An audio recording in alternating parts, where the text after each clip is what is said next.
Greetings, my friends. Today I want to make a probably longer video again, and one where you see something, just not hear my voice. And I decided to make it in English for the main reason that I think that I have friends and I internationally which I want to share about drawing with, not just a German audience. Anyway, this video's topic is why I draw. And I present to you no less than 60 of my favorite paintings from my works and what they mean to me and what step in my life they correspond to. First off, let me say, learning to draw, doing the act of drawing. I draw both digitally and on pencil, with pencil, graphite and graphite powder, since recently charcoal and sometimes acrylic.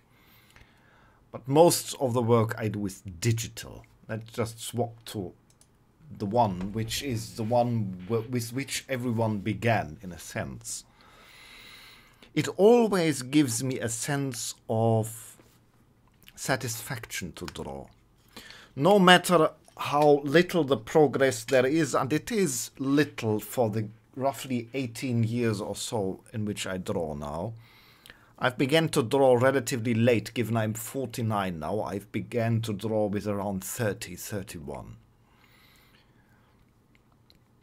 You may say that is a long time, especially if you are a young person, but trust me, there's a time that passes fast, and it's a little bit something that stings in my heart, that when I was much younger, I already showed interest in drawing, in art, for many reasons.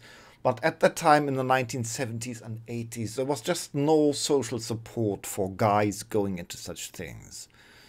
So the opportunity passed, unfortunately, and only when I was quite older, again, as I said, I was 30, I began to say, no, I wish to draw it. And even then, I did not really train myself. I just did it.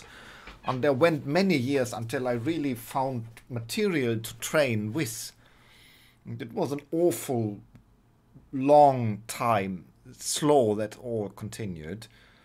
But I still, no matter how old you are, how talented or untalented you feel, I had and have zero talent. And when I say this, I'm absolutely, totally serious about this.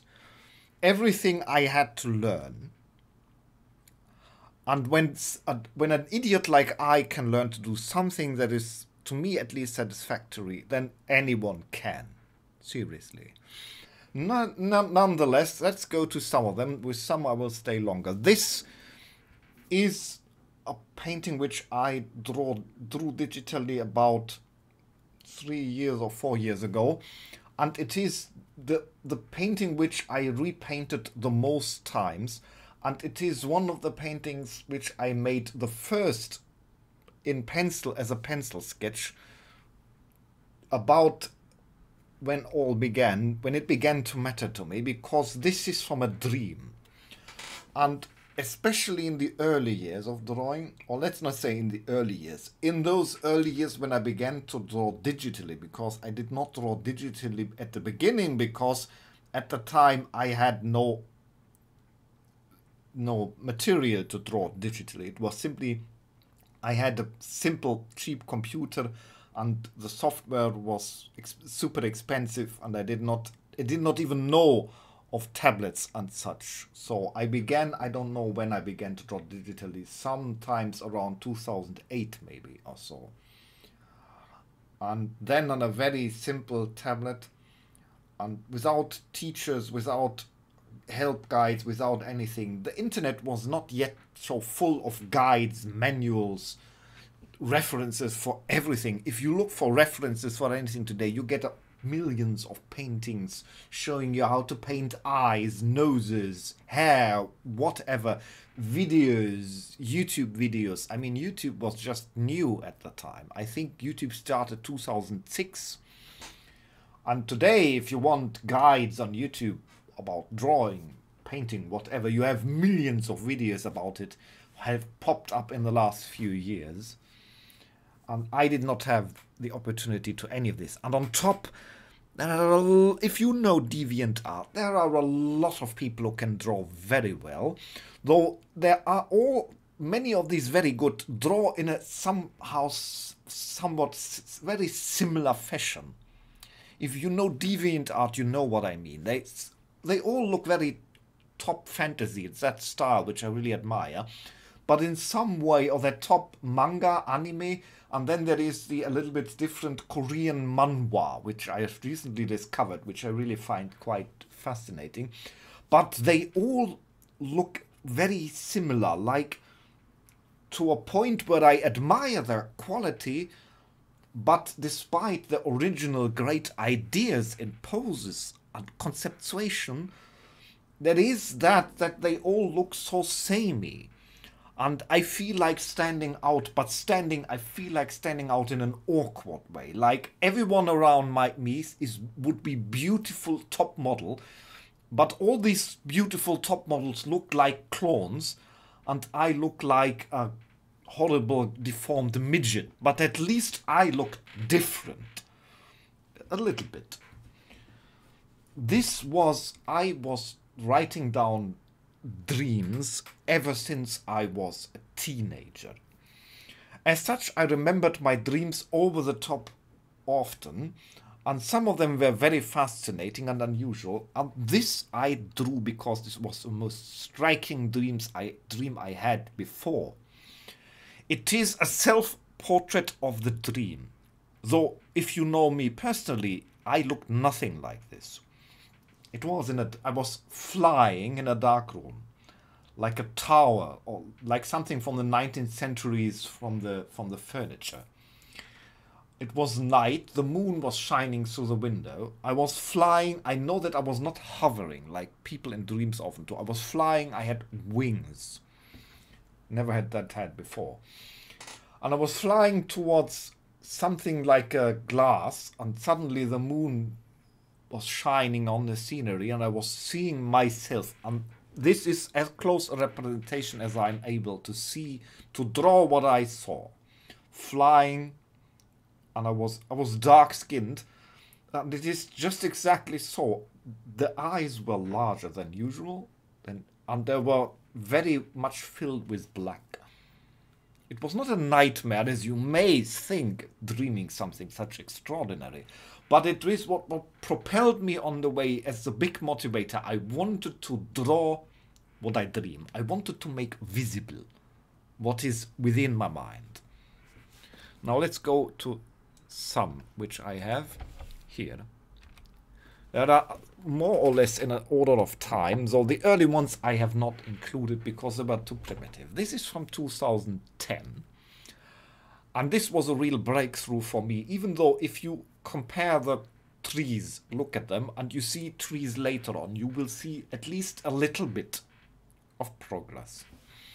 Drawing nature was the most difficult, because and the problem is, all the fun of that story is, my father was a painter, also not as his job, though he was by all means professional, and his topic was at the time almost entirely landscapes, and he was drawing beautiful landscape, truly magnificent. And though for me, I did not even want to compete with him, so I probably did not purposefully not wanted to do something like my father wanted to do, so I did not on purpose, which was a shame and not a wise decision, put effort into learning nature at the time. But this is, again, my dream self. And in a dream, I was in a village where I was living. I dreamt that. And afterwards, I was making a map, a top-down map. I had already cartography as a hobby at the time. So I was drawing a map from the dream of the buildings, were as good as I could remember, which at the time I could quite well remember. And later, I wanted to make a view on that village where I lived in that dream in the painting. And it was the first time where I tried to draw landscape and houses in color. You see, it is primitive, just more the the inspiration to the idea. But this, I discovered that there is a way of drawing which is called naive Malerei in German, naive painting. I don't know if it is called like that. It is a picturesque kind of painting, which at the time a little bit influenced me. And as you already see, I love strong colors. And it was quite a work to get to the point to overcome this desire for strong comical colors, which at the time I liked, because my main input on visuals at the time was anime, almost entirely anime. And if you know anime, they are flashy, they are colorful, and they have a certain way with colors, forms. If you look at landscapes in anime, they're usually very simplified. So that was overwhelmingly dominating my idea of how I wish to draw. I wanted to make anime in flat. And that had some illusionary ideas of what I could accomplish, which hindered me, unfortunately, for a long time. Even though anime were and are still very inspiring to me to this day. This is a very early painting, and one of those which demonstrates that every year has one or two paintings which really stand out in quality, superior to all the rest of the time. And this is one of those. Even though it is probably no great piece by any means, it is for my own ability. And given it was, I suppose, also 2010, and this has a story. I was at the time driving with my bike, my old bike. When I was still much more healthy at the time. I was able to ride much further away. And I was driving down the river here in Berlin. There is the River Havel, and I rode it down with the bike. It was autumn, and I took photos, not intently with using them as reference for painting. And this is a way that similarly exists, which I used the first time as a landscape reference, which is why it is so realistic at the time. And there was no bench, and of course there was no couple. I included that. And one of the things I much later realized is my main interest in drawing usually is two things: drawing faces, heads, which I found the most interesting topic to draw, and designing clothing. Mostly more contemporary, not so much fantasy clothing. Because if you, as you see in my images, as you see here, and in all my images, there are 90% of the figures in my characters are elves, or what you would regard elves. They are something of my own mythology, but they are elves for all that matters. Pointy ears. I've little interest to draw humans, because, I don't know, whatever the reason is. Anyway, and I was tired of seeing elves in that totally overused fantasy stereotype. You know, those flowing gowns, super long wavy hair, which is by the millions painted on DeviantArt and many other places. I mean, these admirably beautiful paintings, make no mistake. But I was tired of that. I wanted to see my elves in modern clothing with modern haircuts.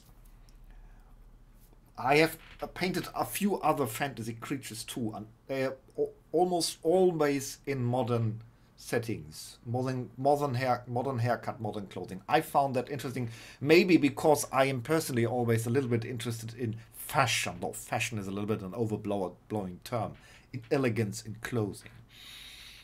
Which is why many of my characters just stand there. Another source of my painting reference was usually models. And models in photographs which present clothing usually just stand around a little bit. They're not doing something. They're not representing an emotion or an action of something happening. And that is still to this day one of the most difficult things for me to imagine, that the painting is not just a guy standing there, but something is going on, like a story. And this Roman scene, like the guy bringing flowers, apparently a romantic meaning in this autumn scene, is interesting in my personal opinion, or came out interesting because it conveys a story.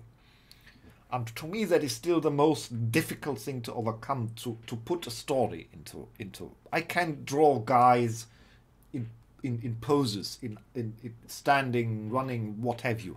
But to have an idea, okay, what is the story? What was just going minutes ago and what would happen minutes later what came to this moment. That is still one of the rare things which I have greatest difficulties to create. Oh, this is a funny exception. The title is on top of it, Elikal and the Seven Samurai, which Elikal, which is me, or my alter ego me, which is on the lower right. And these are 7 fictional characters which I cherished at the time, 2011 the most. Probably still do, for various reasons. And this was one of the few times where I tried out this black on white drawing techniques, which I rarely do. I'm not very fond of it, but I think overall, having not made it before more than 1 or 2 times, I think it was not a altogether bad result. Oh, this is a very deep personal story. It is again one of those paintings from 2011, which really is elevated above all the trash which I was drawing in 2011. And at the time I was reading one of those free newspapers which we know in Germany we call Käseblätter, cheese papers, which are 70% advertisement and a little bit regional news. And I was usually not reading these. And I had picked it up just out of an instinct, and I had opened it, and I saw a notification of a death of someone I know very dearly, and it was the leader of my Boy Scout group. And I was really smitten. And a few times later, I was drawing this, which is the uniform which we draw at the Boy Scouts of Tribe Burgundy, which was the name of our tribe. Boy Scout tribe, and it reflects how I felt. I mean, he died in a relatively appropriate, not so much. He was in his early 60s, I think, just. But still, it reminded me of the most happiest time of my life, or probably one of the most happiest time of my life, because I was in the Boy Scouts many years, and it was very formative to my worldview in many ways. And it was something where I said, okay, this came out all right. This was one of the early times training myself in city backgrounds. I took many references. You may laugh about this, given this is so primitive. It's from 2013. You must know that actually drawing backgrounds is something I hate. I really, it is not a topic of my interest. I'm not fascinated and entertained drawing backgrounds. Totally not. It is like a duty. Instead of drawing the characters, which is fun for me. But I became to understand, okay, characters with backgrounds look more interesting than as like most pictures I made, they're just on a blurry, colorful nothing background. And I wanted to draw such a punk boy, or I don't know how we would call him, and wanted to put him on some of an environment, like conveying a story, and just getting the ground proper, semi-proper, distantly proper, with the grass growing out of it, with the moss, and so it was an endless, nightmarish, torturous pathway. And then I got the idea, okay, we can make the background a little bit fitting to the character it was the first time where I drew also graffiti, or tried to draw graffiti. Probably the most convincing of the painting. And to my shame, I reused in some form this background a few times out of laziness, because as I said, I've always hated drawing backgrounds.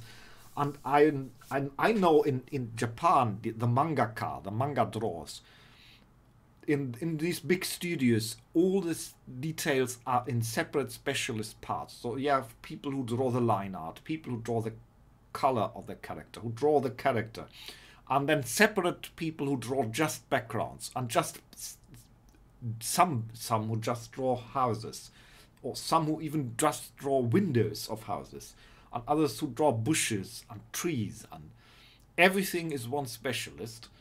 Or in the simplest way, there is one who draws the character and others who draw the background. And I wish I was rich or successful enough to have background drawers, because I would so love to outsource this, but unfortunately it doesn't work that way. This is one of those paintings which really I would call it is an inner landscape painting. I rarely did such meaningful paintings where the painting was symbolizing something. People have often sought symbols in my paintings, like to interpret it as meaning something from me, which is not very often the case. But in this time it was. All three persons are representations of myself. The guy to the right, who just is about to buy a kebab, is a reminder of when I was young. I was in my 20s. I was very often at the weekend going in the disco, and when I got home then at 2, 3 or 4 o'clock I was buying a kebab to eat, and I was wearing a similar grey long cloak often in autumn or so. So it is a representation of the past self, and in the middle is the representation of the current self in this dream-like version as Elikal, contemplating about how the past has transpired and the future is about to begin. And the guy to the left, turning the back, walking out of the picture, walking away from it, is, I was at the time 42. And if you if you already know how it is to be 40, it is like it's really a life-changing time to be 40, because you definitely leave behind your youth, but you are uncertain how is the mature age going to be. And one of the things which I did in my early 40s, like 41, 42, I began to buy different style of clothing. One of them was hats.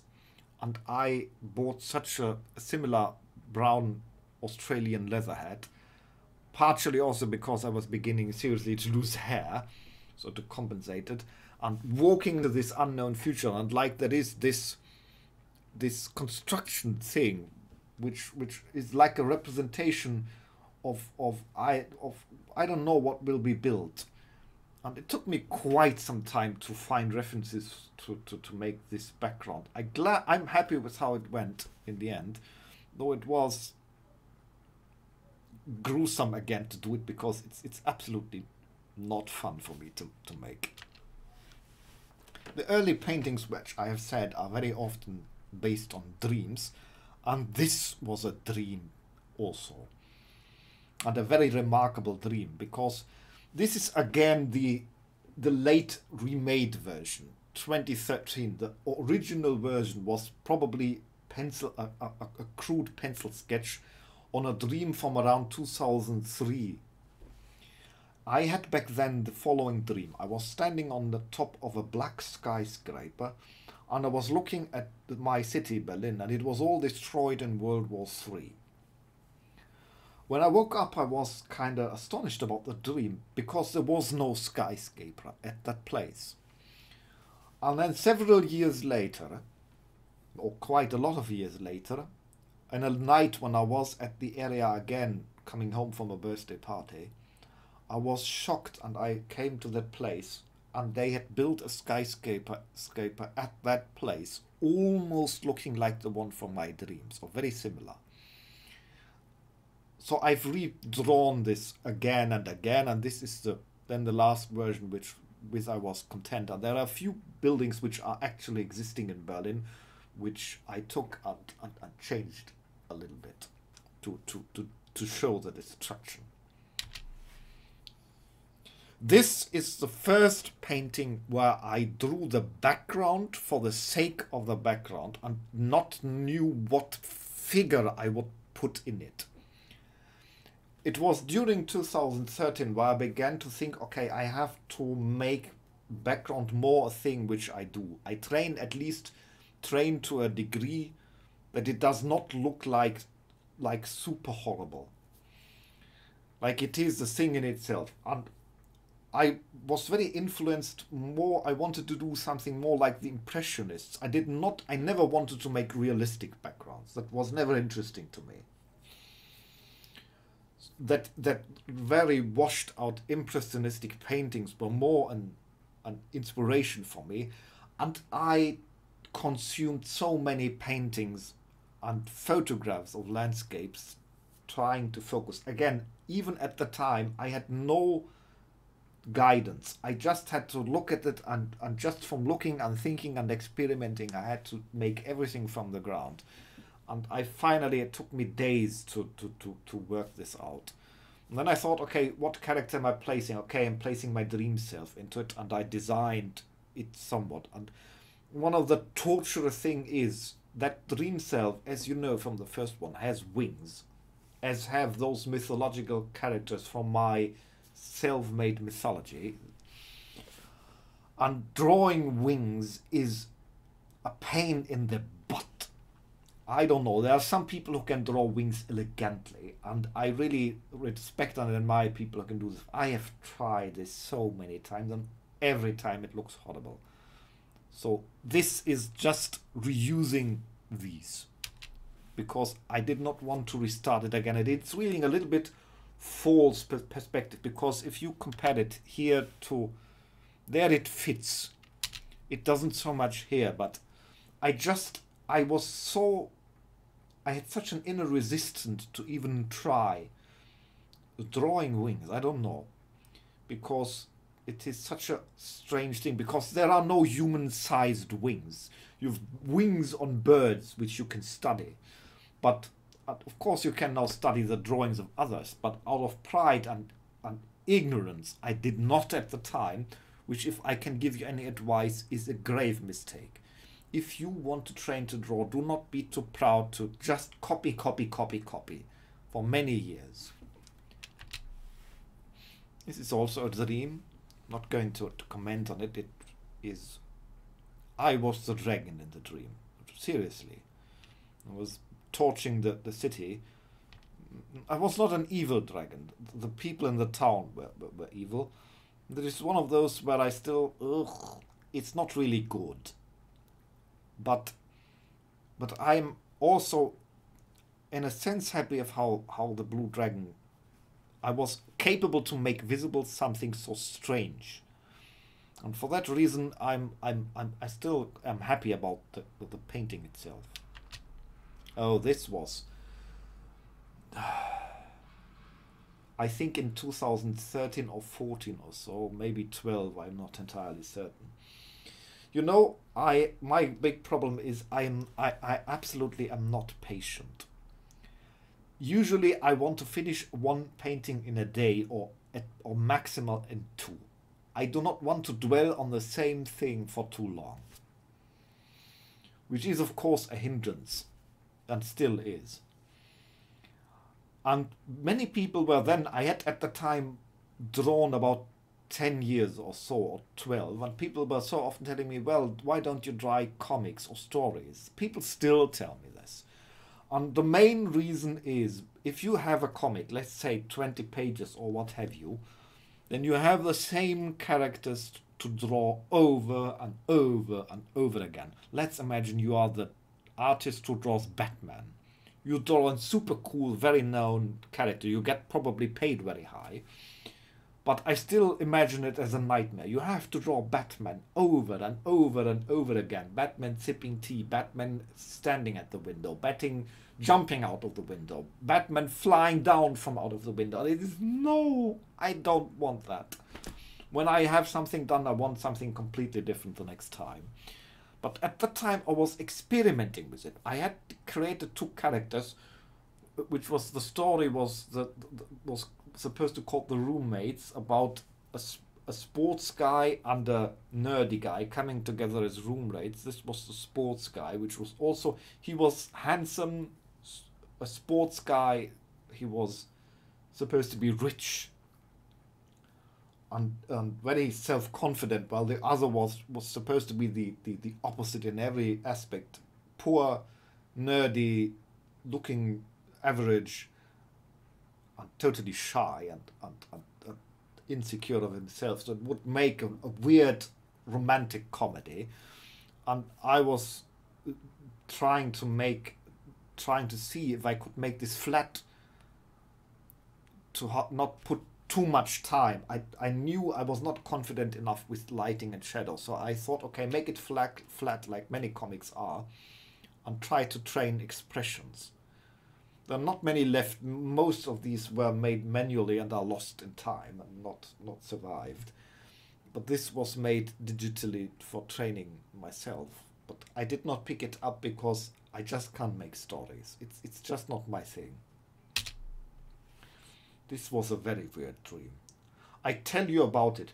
It was a dream where I was two persons at the same time. I was a Jewish boy and a boy in the Hitler Youth at the same time. And they were arguing about their various points of view, which is the strangest thing to dream. I still don't know why.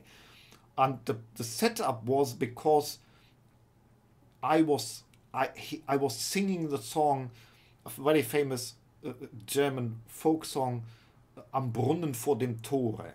At the fountain before the gate there is a linden tree, which is a very famous, very beautiful song. I sung this song as the Hitler Youth in my dream, and the Jewish boy commented about all the horrors which this ideology caused, and they were debating. Like, I was both characters in the dream. And I wanted to... This is also... It's not a really good painting, apparently, but it is some I cherish very highly, because I was able to, at least some degree, make visible something which I was in a dream. I was there in this painting, in the dream. That I could make this, even in these simple ways. To this day, very satisfying thing. This is from 2015, and I probably you see it if you know my paintings, that I put a lot of effort into this. This is one of the paintings where I really step by step planned every single step. It began as a very rough sketch, then a fine-tuned sketch, then making all the areas of the landscape as flat geometric forms, then bringing depths, or trying to bring depth into it.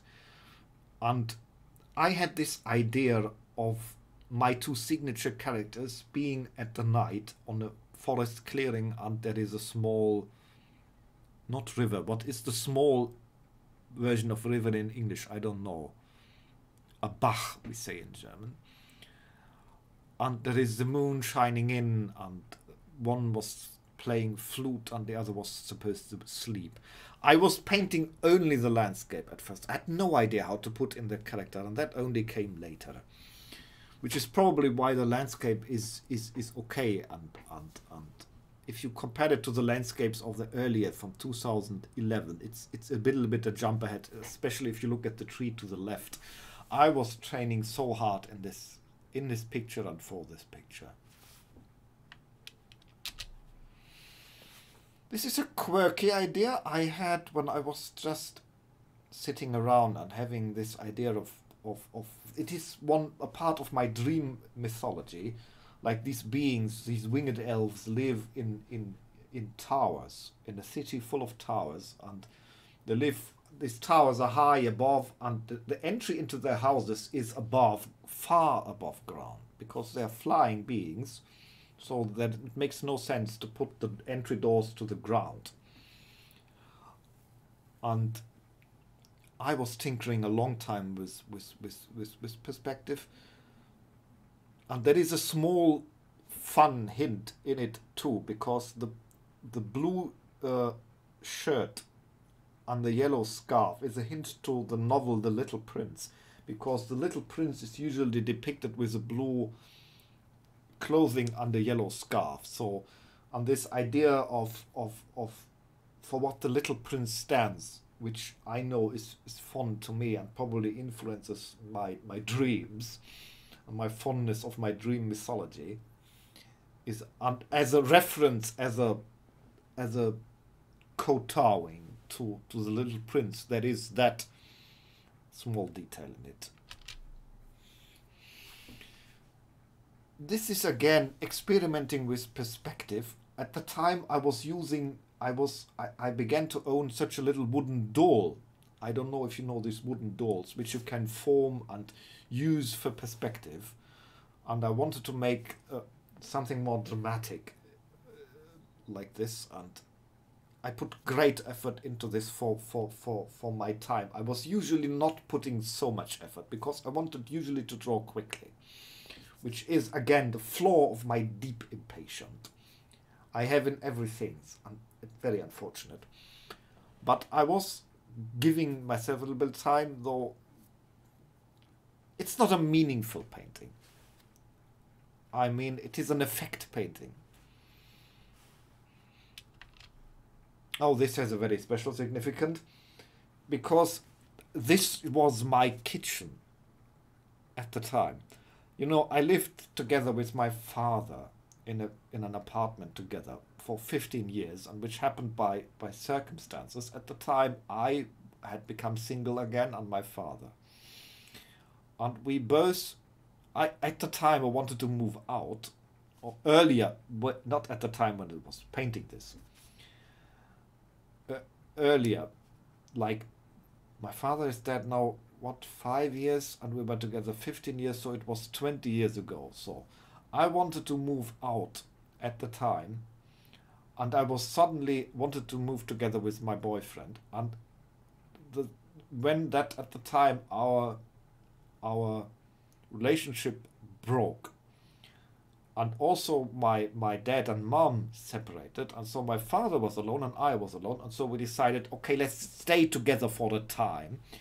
And over the years we learned we lived together quite well and stayed until my father was dead.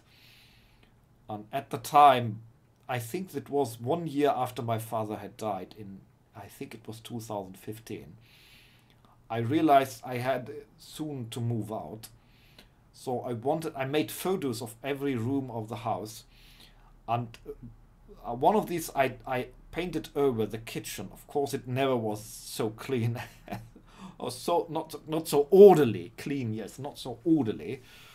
And I painted one of my signature characters, Akim the half-dragon, into it, and it is a reminder of this place. And for this, because I am forced now to live in a very small apartment, one-room apartment now, and it is I'm not happy living alone now. And so, as a memory in many aspects, this painting is dear to me, and also because this is I designed a special clothing style for this character, which is not entirely super elaborate fantasy, but not entirely modern, which is some in between, which I liked designing clothing. I wouldn't call it fashion, but this is some things which went into this. And this is the redraw, the fourth or fifth version of redrawing of this Akim the half-dragon, which I designed in the around, I think, 2011 or 2012. And there was this scene, I thought, okay, which is at the time I was more often in the way in the city, like sitting in the tube in the underground train, listening to music, having the eyes closed, having the world shut out. And this is one of the examples where I'm very happy not only with this idea, okay, there is some mood, some story in it, but again, there is this fantasy creature, but in modern contemporary clothing, which is something which at the time I grow especially fond of and say, okay, that's the thing I want to do. Here is one of those paintings where the topic is the landscape and the characters are just later added in a few brushes.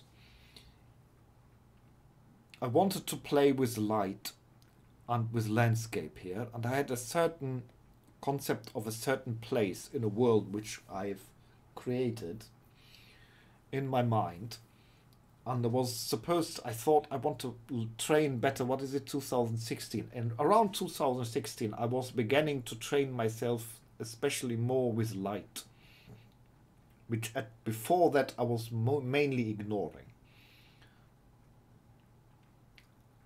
And why I picked a landscape to try this, God knows. Maybe because that world which is partially in my dreams and partially created from in my mind is something where, okay, let's try to make some of these places visible. I never made that very often, but I tried. I'm still the scope, this walling out the kingdom behind is supposed to be really enormous. If you see the houses on the lower left, the wooden brown house, that is supposed to be a normal sized house, and then you have a castle, and if you can imagine that this wall would be enormous in size. This is one of those things I did often, just having a stance and then making a fashion design out of it. It was a remake of this alter ego character in many ways, because I was for the first time trying a different haircut here, and I experimented with parts of fantasy and parts of contemporary and parts of historic fashion to design this, and it took me quite a long time, the metally parts and the other parts, and putting it all together. But overall I'm quite satisfied with the composition of the clothing, which was the main reason to draw it. And there is a second version where the entire clothing is black and the character has a slight stubble of a beard, which just reminds me that I have forgotten to shave myself again. This is one where I was training myself to draw city perspectives. It has a character, it has a nature like from my dreams, but it isn't specifically from a dream. And one thing which I learned in hindsight from this is you don't have to draw in details to make something be effective.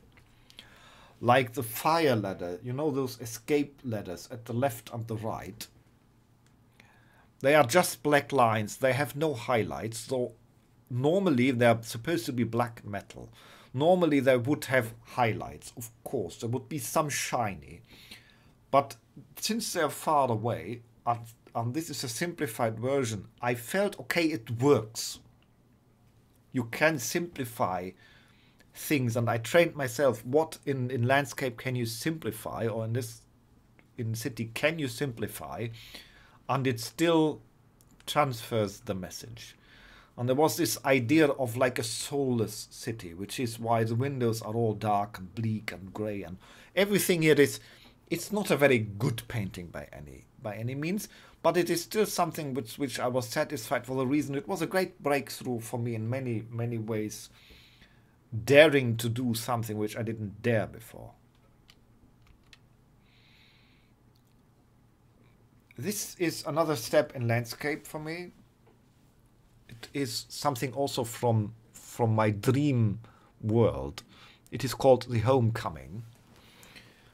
And I was really trying to train myself here more in several aspects of drawing landscapes, which were more difficult to me before, which was water and grass. I knew the setup of the landscape from dreams and inner vision, so I knew how roughly the area would look.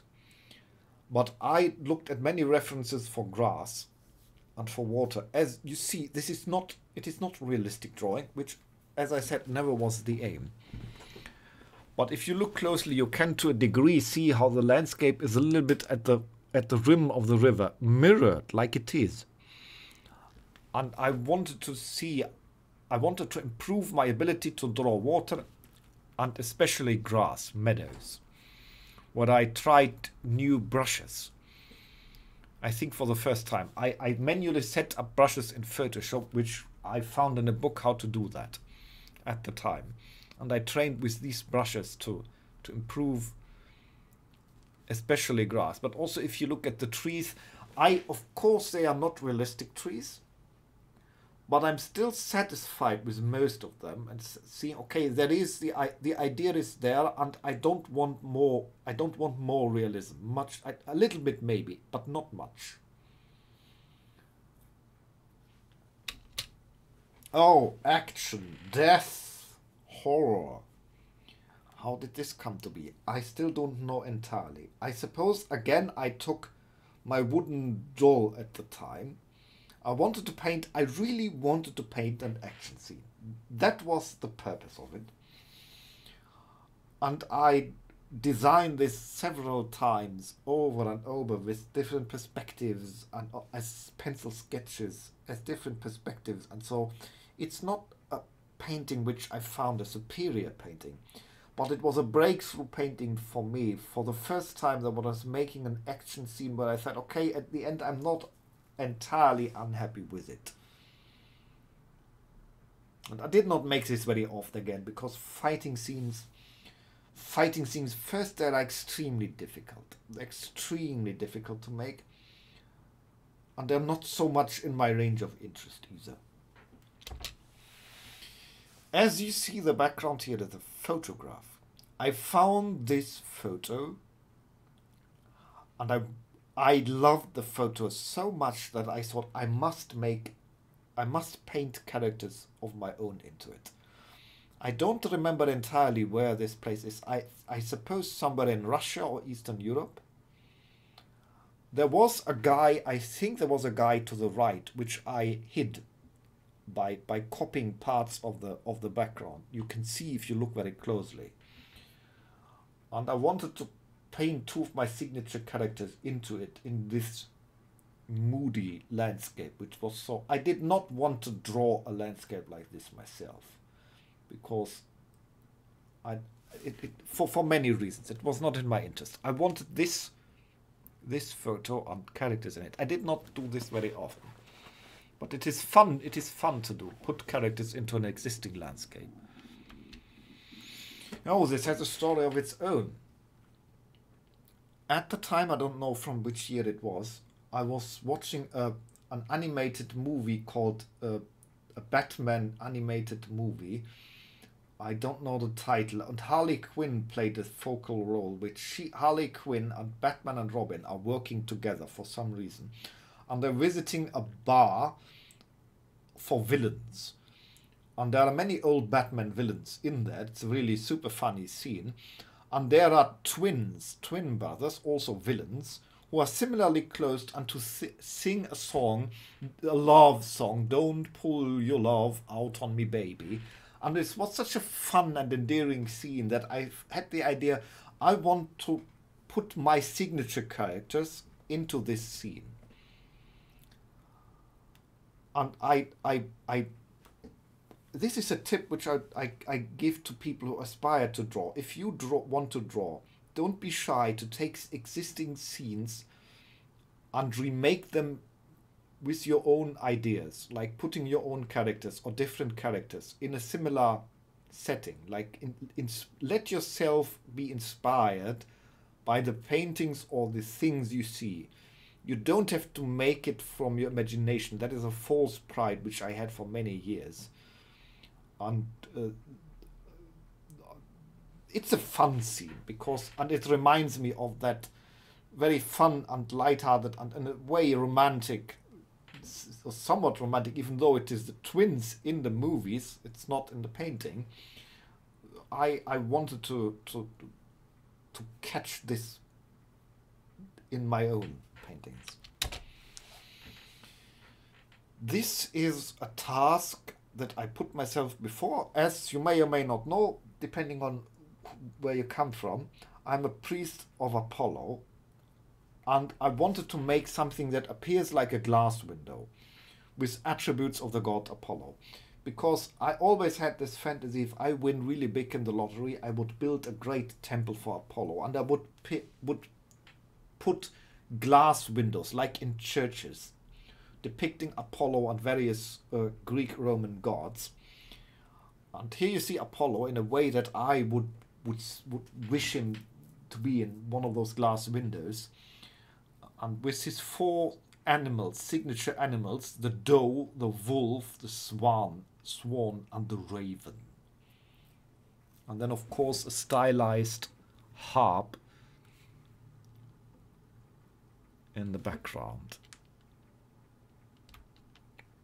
Yes, when I shared my paintings, my favorite paintings just earlier somewhere, and someone was asking me, you were really felt down at the time drawing this. And yes, it was a time when I was banned from Facebook for a month. And being both chronically ill and having a phobia to not to go out, the social networks are largely all my contact now, and were at the time also. So being cut away from the ability to contact my friends for a month was really a horrible experience. And it was manifested into this painting. This is one of my Christmas paintings, which I had a tradition to paint every year since I think 2011 or so. The earlier were not so good, but this was the first where I was quite happy with the outcome of my Christmas painting. And for this I looked into many references for the painting of snow. And it was another step ahead in applying light.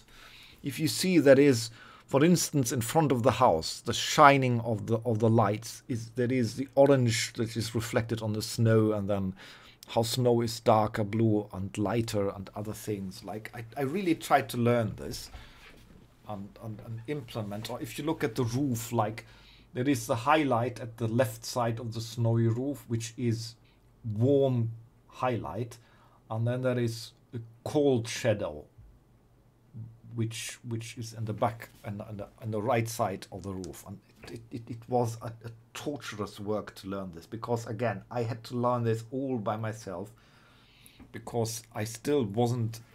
I tried to find some good. I did not think of YouTube at the time as a source, and I still don't think YouTube is a very good source for painting, because there are a lot of good painters, but many YouTube videos explaining painting are explaining it horrible. Like if you know it, if you master it, it helps. But I found many YouTube videos very not helping, and it is very difficult. It is difficult to teach. I was a teacher for other things, and I know teaching something you really can teach only face to face. That is the way to teach.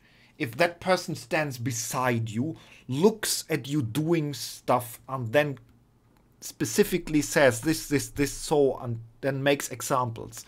But from books, from YouTube videos, from text, you can train only so much. It is not a close enough situation to train. I've trained, for instance, meditation and other spiritual techniques, and I've trained them to people face to face, and I've trained them people online. And training it online is horribly difficult. And with training other things like drawing, it is likewise. Some people who had the fortune, who had a teacher around them, are really blessed in this. And at the time, I still was very reluctant. I tried to learn from people in YouTube videos and books, but it's not the same like having a person around. Still, I was quite happy, because there was things going on, and it still remains one of my favorite Christmas paintings. I was trying to do something. I think I saw a painting of this kind of face paint. I still don't know entirely where it is from. I've seen this frequently. It has something like a tradition from voodoo or so. I don't know where it comes from. And I wanted to paint this halfway on a character, just for the fun and for the mood and for transporting a feeling. Oh, this is something I almost do not dare to comment. You know, in my inner mythology, there is a race called Adala, as it is written in the upper left corner, and they are all male. They are only male Adala. There are no females. They are beings who are beings of energy.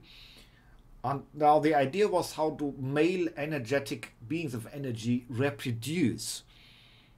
Well, they form energy X underwater, from which the new next Adala are born. So it's mating. A little bit obscene, isn't it? But it's I mean, it's fun. It was fun to make. It was something that was very quickly done. And I enjoyed it. And funny enough, there were a lot of people who saw this, not knowing what it was, and found it appealing. This 2018 is again a painting from Dream. There was a blonde guy down to the bottom right, attacked by a troll and a lion. I don't know why a troll and a lion, but so it was. And I was coming flying, swooping down, saving him. And I wanted to draw this. It's a little bit of fancy, fun drawing. But it's still satisfying to think that, oh, nice, I can visualize something that otherwise is just within my dreams. And the interesting thing is, I'm a right-hander in real life. In dream life, I'm very often a left-handed person, which is a strange thing. It was even so remarking that I once asked my parents, and I asked my parents a few times, was I born a left-hander and retrained? But they seriously said, no, I wasn't. And I know my parents well enough that they wouldn't have done this.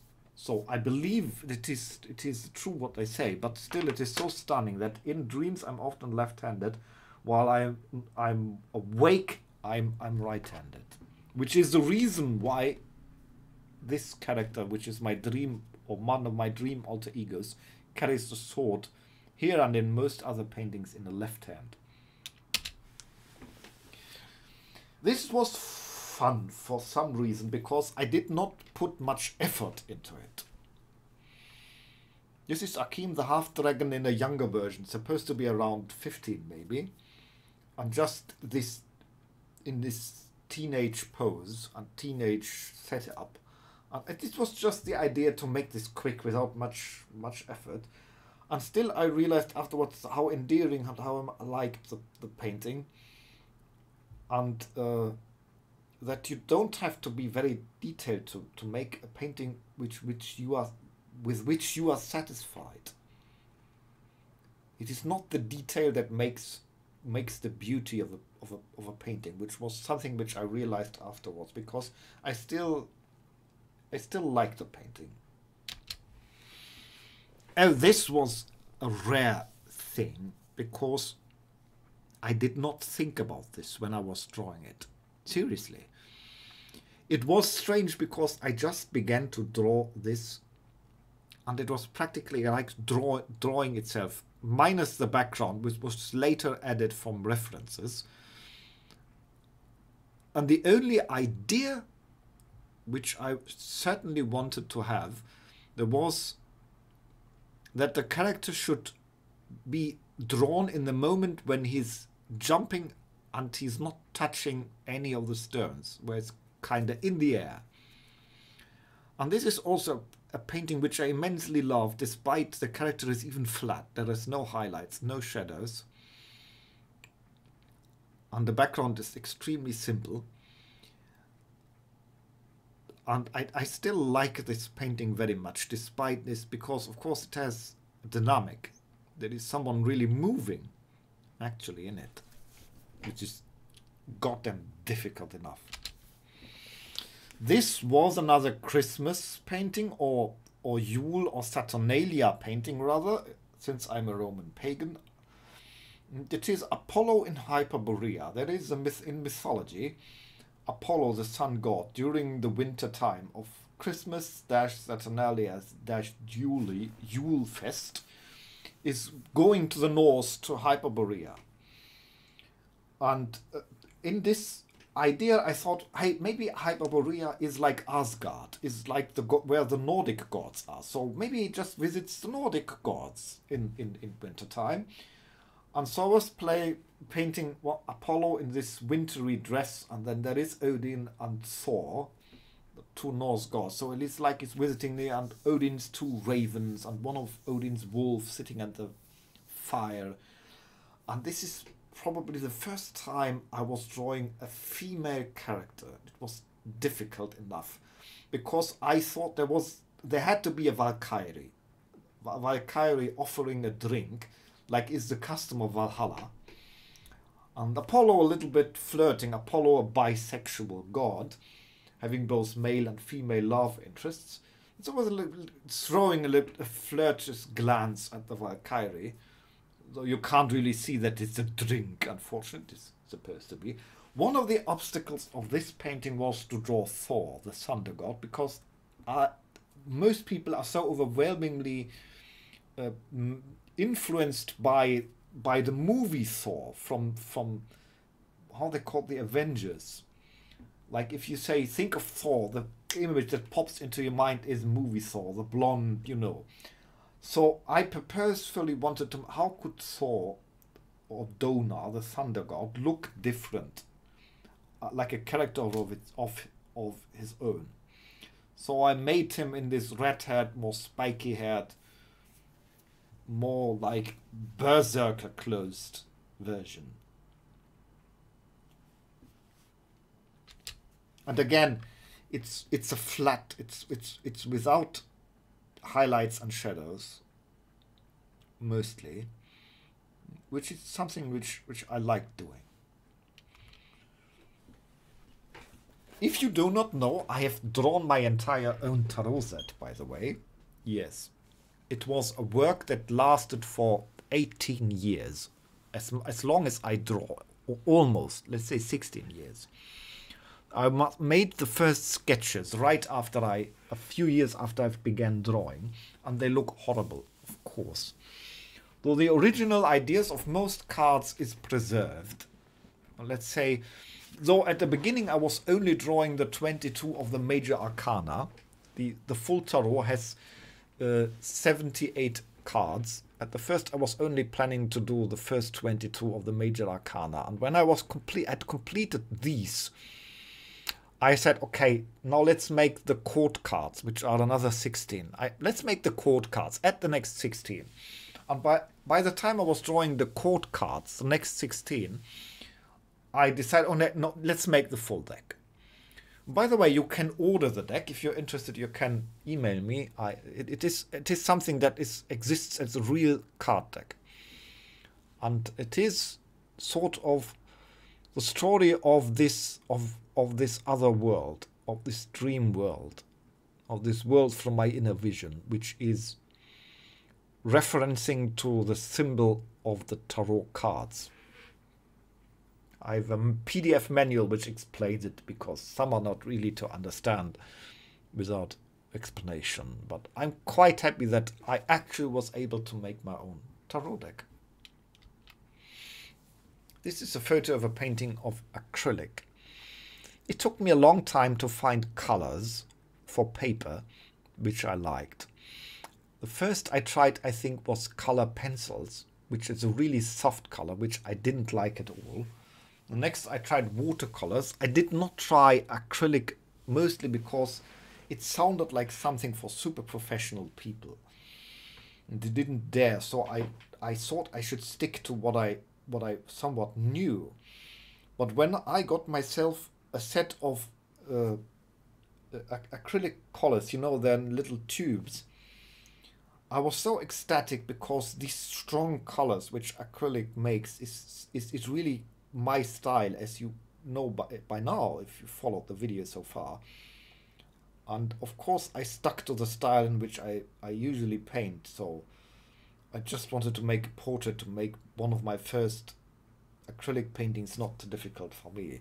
I didn't draw acrylic very often, because it's quite a hassle putting out all the colors, putting up everything, making it ready, and it takes so much time to prepare and to do it all. And but I still do it from time to time to have something tangible. And I liked how this went out, and I especially like to be able to use these strong colors. I cannot really comment on this. It has meaning, but I cannot really comment on it. Just know that I like it. Oops. That was not supposed to happen. This is an experimental painting because I wanted to more experience with the effect of light. In the years up until 2015-16, I was mainly drawing the highlights as a lighter version of the original color. As I said, I had no one to teach me. And only then, in later years, I began to realize that the light has a color of its own, which is reflected on the surfaces. You may find it funny that a guy takes 15 years to see this, but as I said, I am not talented. Everything was hard work, inch by inch learning. So, being a Star Wars fan, I said, okay, let's take the light of a lightsaber, of course. And I redesigned my signature character a little bit. Like from every year, I try to redesign him in a bit for the fun. Giving him a different haircut in this version. Of course, the hilt is horrible. The hilt is just horrible, like bent. But aside from that, it's all right. And it is an experimental, which I'm not too unhappy with, that the light of the red lightsaber is reflecting on the skin, is reflected on the leathery surfaces and on the jacket. Probably not in a perfect or in an absolutely correct way, but I thought, okay, I felt that this was a breakthrough in this area for me personally. This is from my tarot deck. It is the card 21, originally called the Universe. In my deck it is called Homecoming, because the Major Arcana is one circle of a story, so to speak. And I was greatly inspired to draw this in a way of postcards from the 19th century. At least here in Germany, there was a great movement of postcards who depicted scenes from folk songs, from fairy tales, from history, from mythology.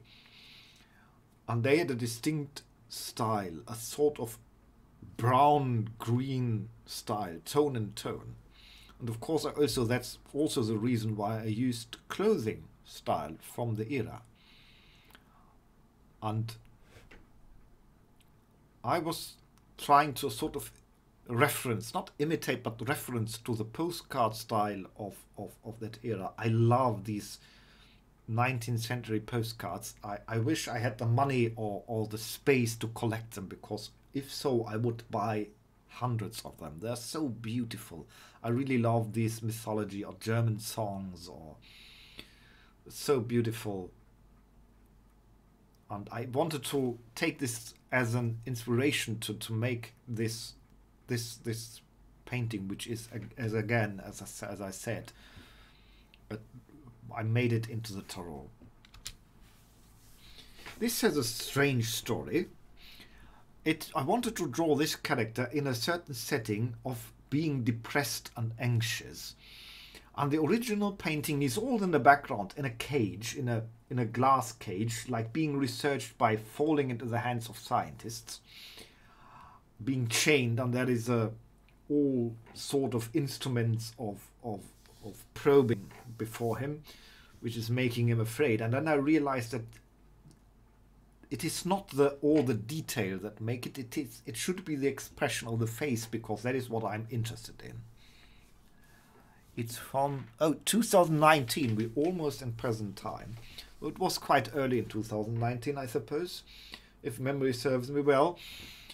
And I wanted to make my signature character first, again, looking a bit younger again, like he was caught and trapped by scientists and probed. But I wanted to not to reflect the story with zooming all out, showing a scenery, but I wanted to make it visible entirely on the expression of the face.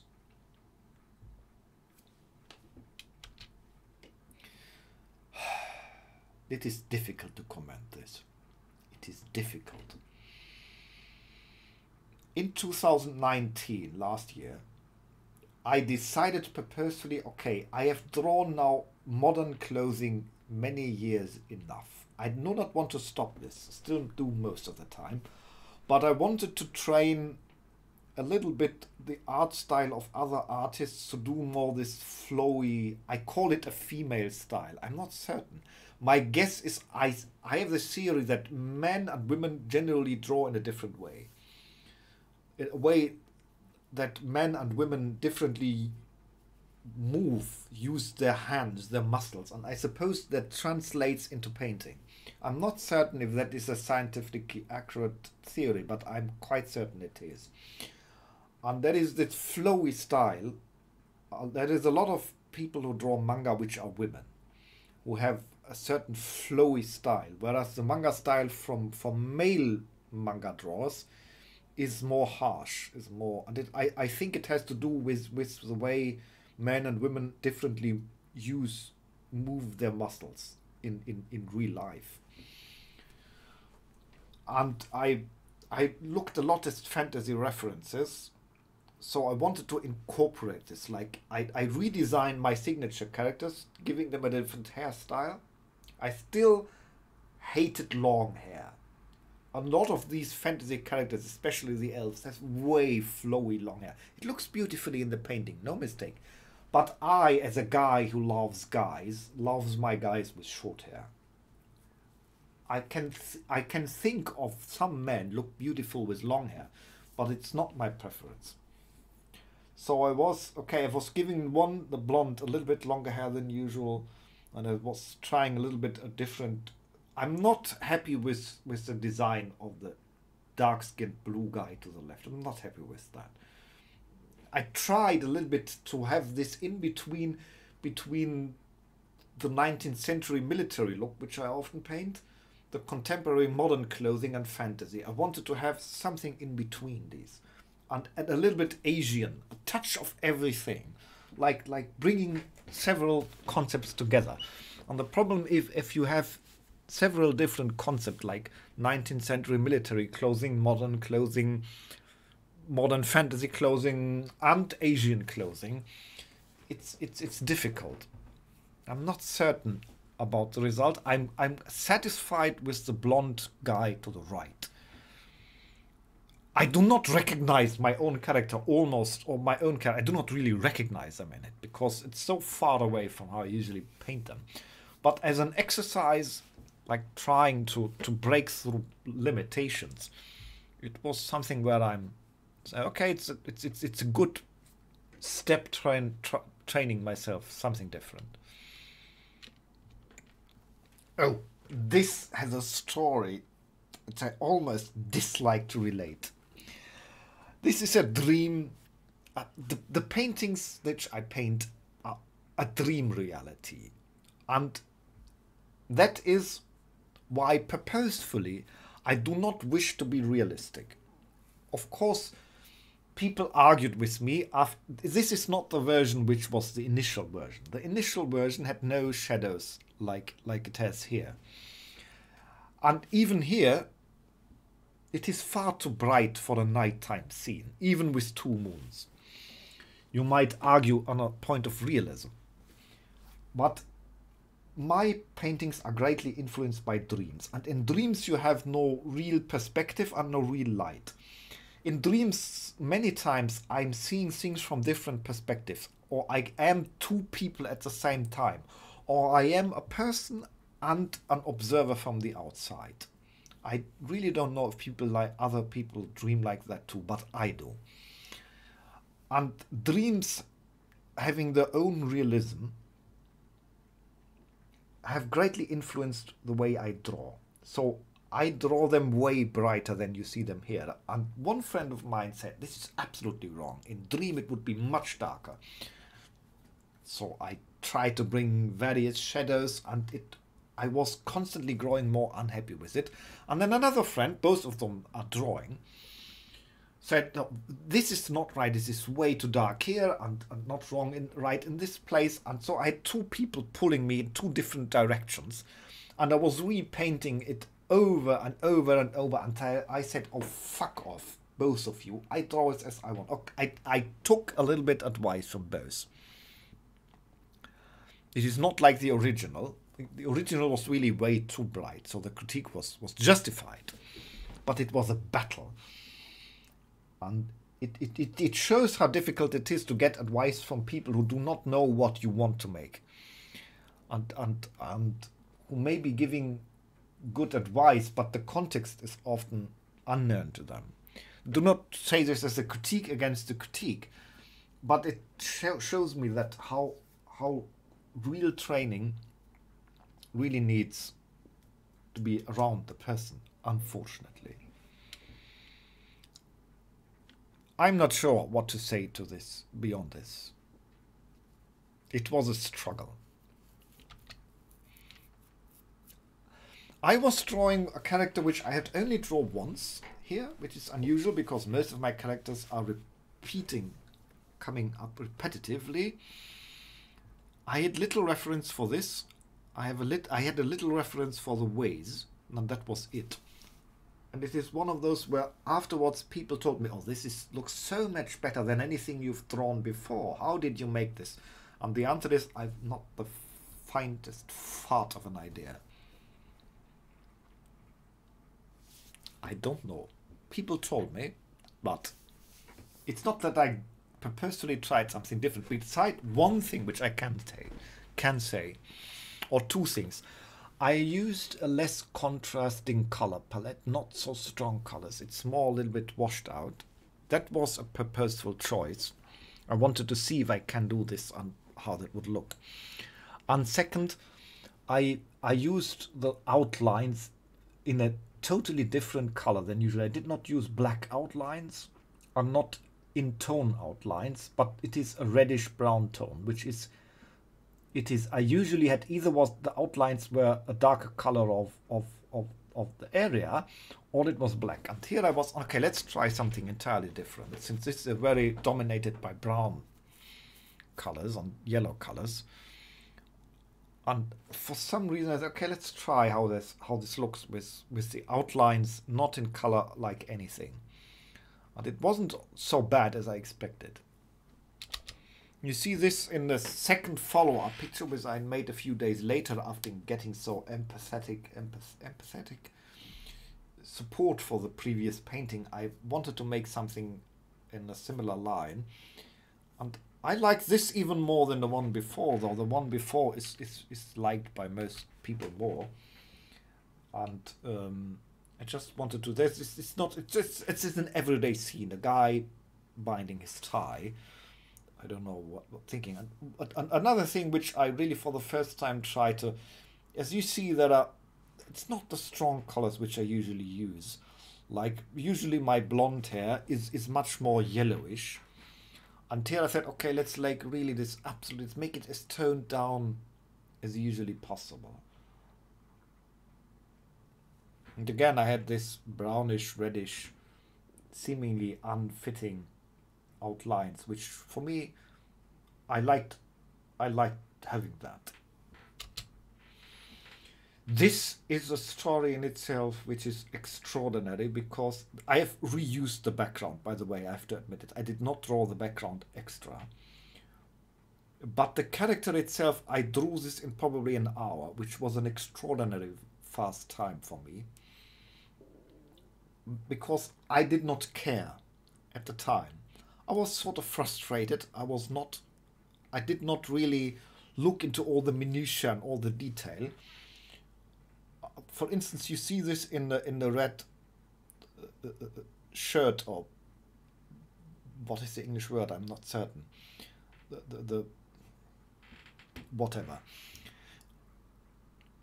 And the light, I had experience enough to know, okay, the light brings the color of the light itself. So the blue skin is not just bright blue, but there is of course the yellow reflection of the yellow sun. which is something where I say, okay, this makes the skin here better. But which is especially interesting is that I did not pay much attention to the way the shirt. I know it's not a shirt, but I don't know the English word. How the shirt, which is not a shirt, is structured, and I just made it just so with quick movements. And then I said, hey, you don't have to always pay so great attention. It's not necessary to make something that is appealing or that is satisfying. I was training here. I think we are still in 2019. I'm not certain. This is about maybe a year ago. I painted this, and I was purposefully trying to train a new style. I was drawing many black lines. Wanted to draw many black lines to make the shadow. If you know Western comic art, it has many black lines in it. And I wanted a little bit to adapt this and have much thicker outlines. And also from the expression, I was looking for a wicked grin, an ironic wicked grin. And I was looking at many smiles because, as you may notice, many of my characters look passive. I can't even say why. One of the reasons probably is that I personally distrust emotionality in other people. It always makes me uncertain. For maybe I have a slight autism, but I never am sure what the feeling of other people mean. I'm easily frightened by the over-strongly display of emotions of other people, which is one of the reasons why probably many of my characters are so toned down in emotional expression. And here I wanted to say, oh no, let's try to make, or they are very sad, reflecting a sadness of myself, or angry. And here I wanted to make something, okay, let's give it a totally different expression from usual. And the grin and the eye expression was the main goal. But while drawing it, I realized, oh no, I want to develop a little bit a different style. And it's one of the advice I can give. Try to alter your style from time to time. Try to make something different. And this is the follow-up painting for comparison again. Both are signature characters of mine. This one you will hardly recognize, which really was a real makeover. And there were a plethora of elements I wanted to put in. The different haircut, again, this black line style. I like this, both of them.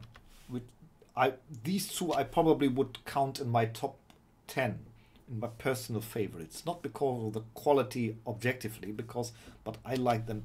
Oops, I like them personally so much. Also because I dare to go beyond the usual for me, and I put several various things. Then like this native thing with the feathers, and I don't know. Maybe it was one of the very few characters which I gave an earring. Because I don't like earrings. I wouldn't have one on myself, and I don't like earrings on guys either. I'm sorry. I think it looks horrible.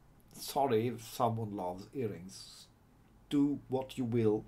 I don't think fondly of it. But I wanted it here for the kind of native wild, to give the expression, okay, it's a little bit of wild person.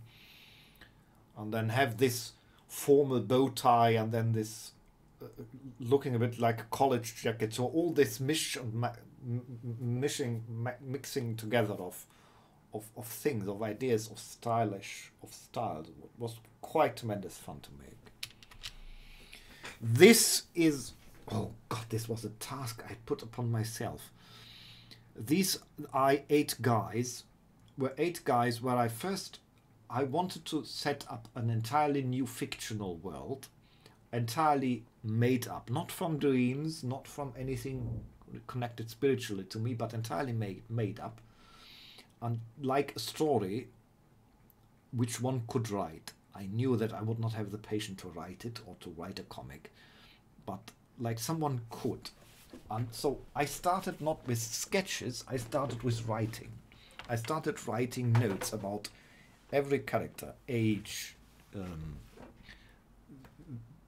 his nature, his character, his historical backgrounds, and it's a little bit. It's like they all have a little bit like superpowers. Superpowers just wake up in the world, and these come to a school like a sort of academy where young people are trained with their just awoken powers, and each one was supposed to have a different character and story. And then after, so I conceptualized the characters in writing first, and then tried to visualize them in a distinct way, because at the time I felt that my characters had a certain similarity. I wanted to break through it in okay, let's try to design characters which look more different or more distinct. I like this picture a lot. It is, as you see, again, flat, entirely without shadow and highlight. It's a style which I do not do often. It has a merit of its own, this flat style. And don't ask me what the inspiration for this was. Despite the title, I really don't. It maybe was related to one of those dreams, now that I think of it, where I was wielding a knife against a demon. Don't ask. But supposedly that was an inspiration for the painting. I almost don't dare to comment this. I just wanted to show it. I went into great lengths to work on one of my characters. First here with a different haircut, and then put into a sort of magical prism. And going really deep into showing strong emotion.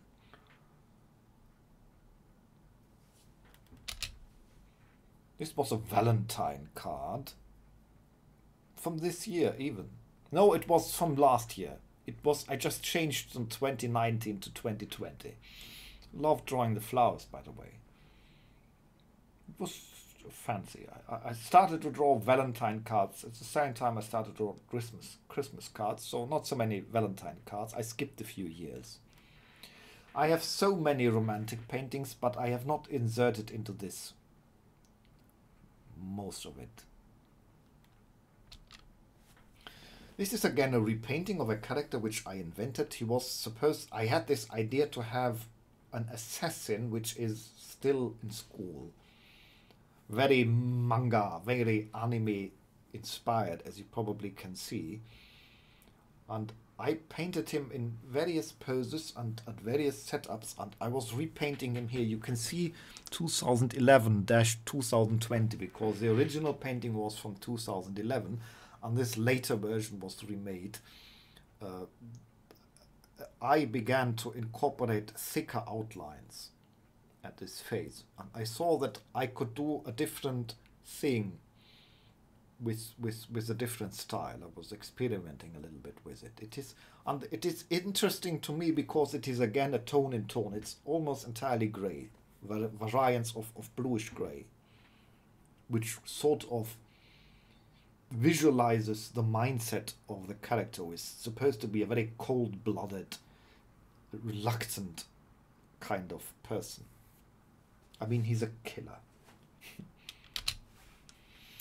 The long night before the darkness. I confront the darkness.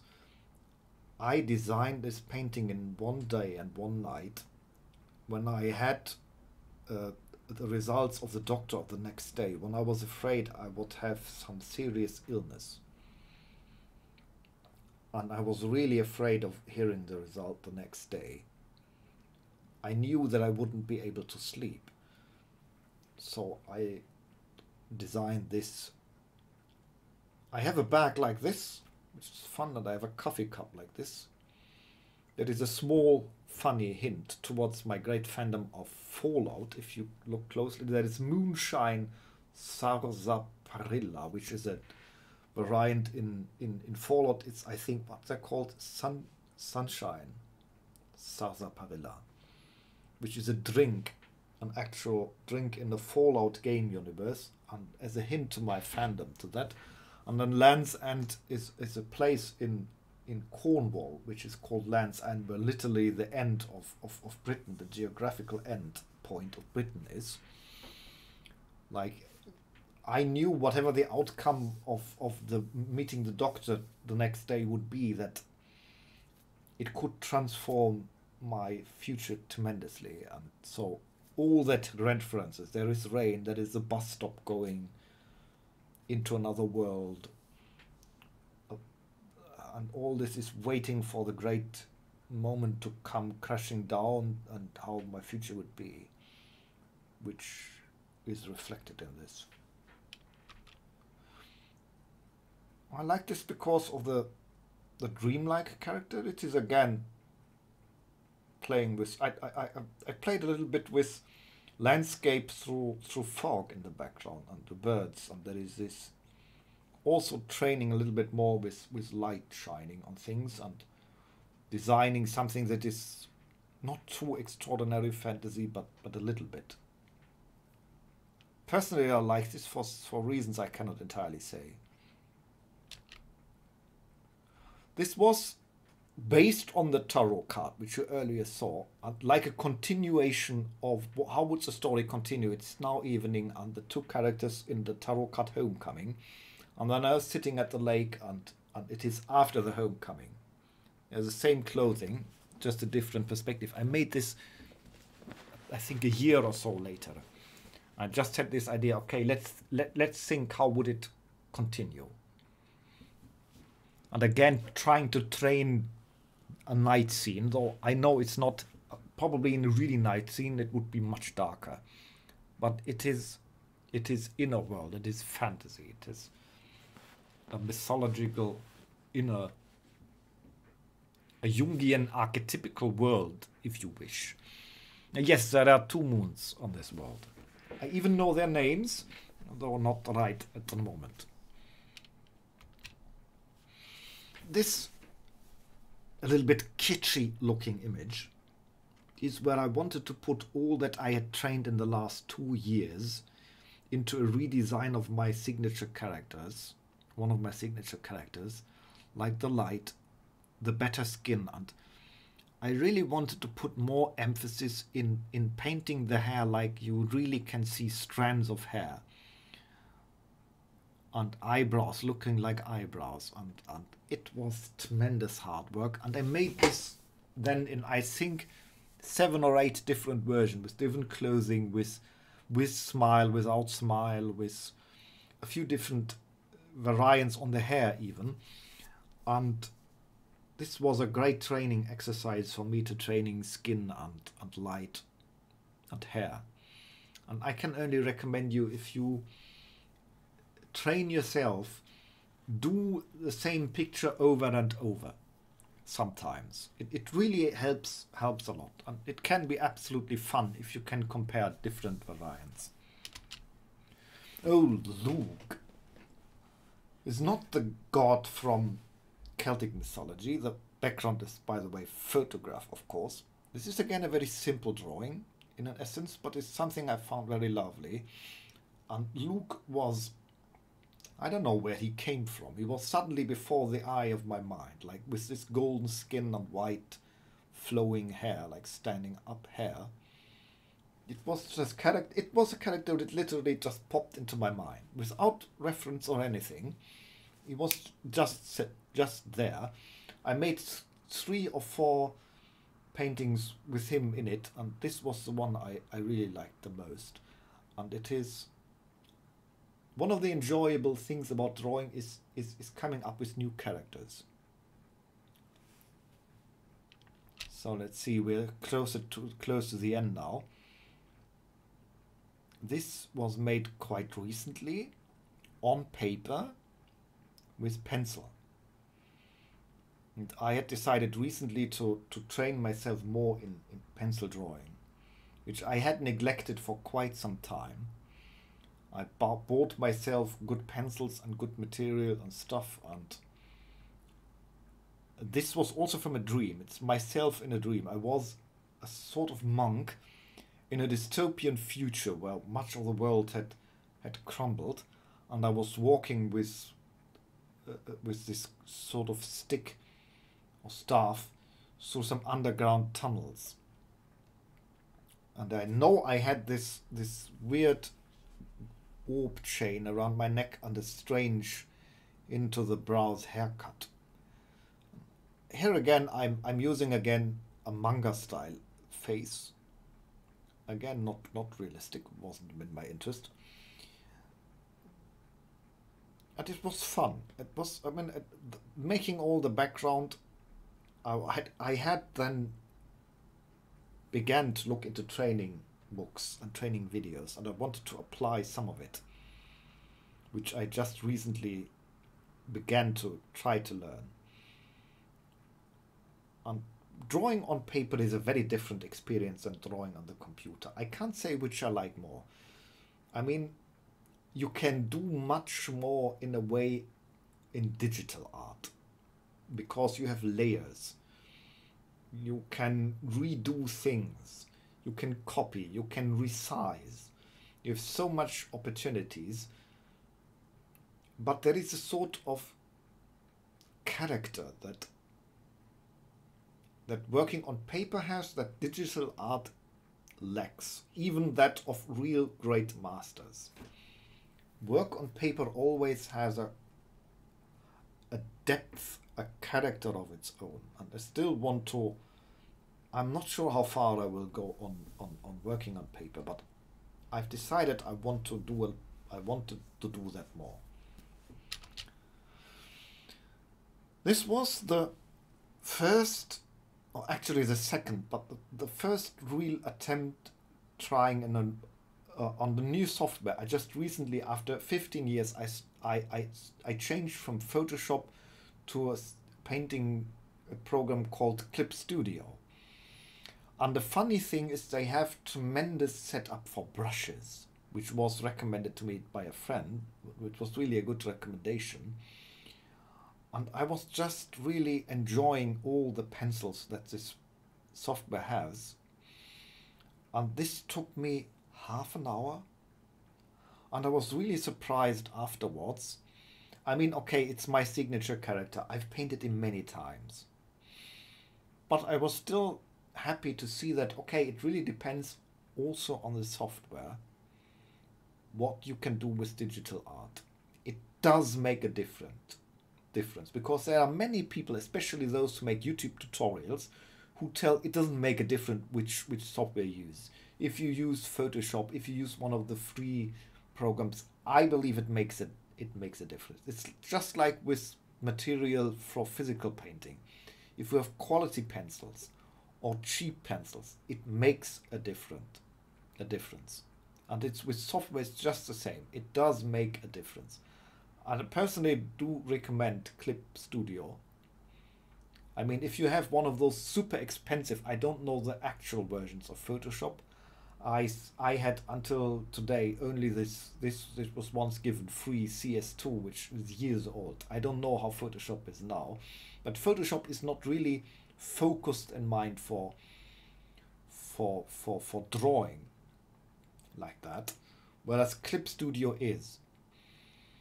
It has many special other tools which Photoshop doesn't, so I kind of recommend it here. And just for the setup of the brushes, the preset brushes, it's such a huge help that yes, it makes a difference what software you use. I painted this with charcoal and graphite. It's out of the ordinary of anything I make, and I admit I had a little bit of dose of mushrooms using it, which probably explains it. It is not a beautiful picture, but I personally like it quite a lot, just because I've proven myself I can do totally different things. This was just a day later also hand drawn with pencil and charcoal, trying a little bit changing perspective. I'm not entirely happy with the perspectivity, but overall I was trying to advance my pencil skills, and it's such as a training exercise. So with that, we're completely through. Let's stay with maybe the last. I thank you for, if you stayed with this long video. I'm sorry it was so long.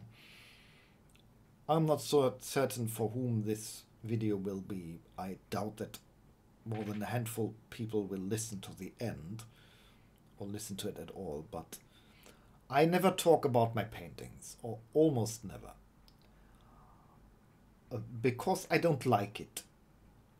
I don't like explaining my paintings. But I wanted to make a video where I thoroughly go to some things about my paintings, why I do some of them, what meaning some of them have, and so forth. And so I hope you find it not entirely uninteresting. And if you listen to it, then thanks for having the patience and the goodwill to listen to me all that long time.